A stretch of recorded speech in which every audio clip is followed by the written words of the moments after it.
హని శ్రీనివాసే భవతు మమ పరస్మిన్ సేముషీ భక్తి రూపా.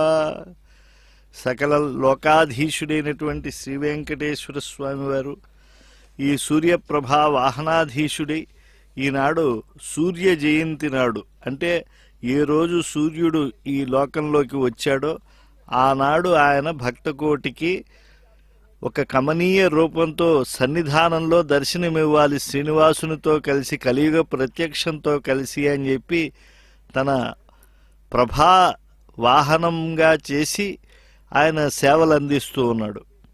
ఎందుకంటే భీషోదేతి సూర్య అని శృతి చెప్తోంది.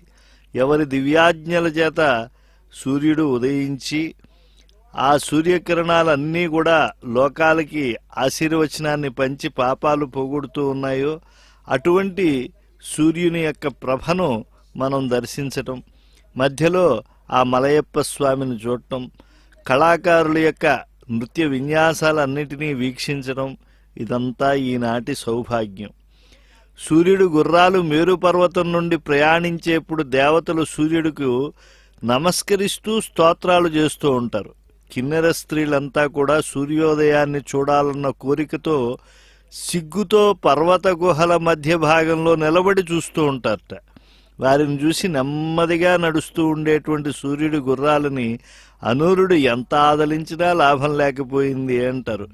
అటువంటి సూర్యుని గుర్రాలే మన పాపాలు పోగొడతాయి అన్నారు.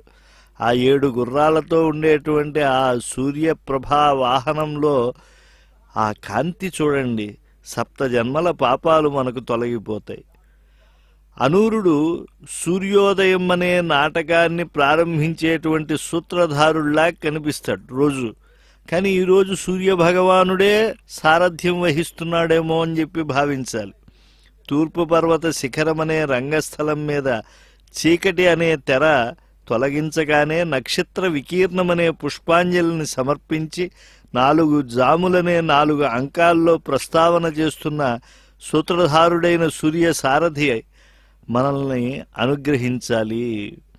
అలాగే సూర్యుడిని ఎవరు అనవసరంగా సహాయం అడగకూడదని కూడా పెద్దలు భావన చేస్తారు. ఎందుకంటే పగ్గాల కోసం వరుణుణ్ణి అడగవద్దు, రథానికి ఉన్న 1 చక్రమే కదా నడవడం కష్టమని కృష్ణుణ్ణి సుదర్శనం అడగవద్దు, ఎందుకంటే నా రథం బాగానే నడుస్తోంది కదా. 8వ గుర్రంగా ఇంద్రుడి గుర్రాన్ని అడగవద్దు. ఎవరి సహాయం లేకుండానే లోకోపకారం చేస్తున్న సూర్యుడు ఎవరినైతే ఆదేశిస్తూ ఉన్నాడో ఆ అనూరుడే మనల్ని రక్షిస్తారు అని అన్నారు. అంటే ఆ సూర్య రథ భావనలో ఎన్ని కమనీయమైనటువంటి భావాలు ఇమిడి ఉన్నాయో మనం గుర్తించాలి. మేరు పర్వతంలో వెనుక కాలి గిట్టలతో కదలడానికి సిద్ధంగా ఉండి బలిష్టమైన రొమ్ముల చేత మబ్బుల్ని పక్కకి నెట్టి గుర్రాల 1 ఊపుతో రథాన్ని లాగినప్పటికీ అడ్డం ఏమీ లేని కారణంగా చక్రం కదిలినప్పుడు శబ్దం రాలేదు. అయినా ఆ ఊపులో కూర్చున్నటువంటి అనూరుడు వెళ్ళకిల్లా వెనక్కి పడ్డాడు. అంటే వంగి సూర్యుడికి నమస్కారం చేశాడు అన్నట్లుగా కనిపించే ఆ సన్నివేశం మీకు శుభాన్ని అందించుగాక అని మయూర కవి సూర్య శతకంలో అభివర్ణించాడు. అంతేకాదు సూర్యుడి యొక్క రథం విష్ణుమూర్తి వాహనమైన గరుక్మంతుడిలా ఉంటుంది అని కూడా మయూరుడు చెప్తాడు. గరుక్మంతుడు పాపాల్ని మింగటానికి సిద్ధమైనట్టే, అంటే పాప స్వరూపంలో ఉండే పాముల్ని మింగటానికి సిద్ధమైనట్లే రథం కూడా కాడికి కట్టిన పగ్గాల రూపంలో ఉన్న పాముల్ని మింగటానికి సిద్ధమైనట్లుగా భాసిల్లుతూ ఉంటుంది. గరుక్మంతుడికి రెక్కలున్నట్లే రథం కూడా తన వేగం చేత పాయలుగా చీలిన మబ్బుల గుంపు అనే రెక్కలు కలిగి ఉంటుంది. గరుక్మంతుడు తన వేగం చేత సోదరుడైన అనూరుణ్ణి సంతోషపరిచినట్లే రథం తన సారథి అయిన అనూరుణ్ణి సంతోషపెట్టింది. గరుక్మంతుడు హరికి లోబడి నడిచినట్లే రథం కూడా హరులకు అంటే గుర్రాలకు లోబడి నడుస్తూ ఉంటుంది.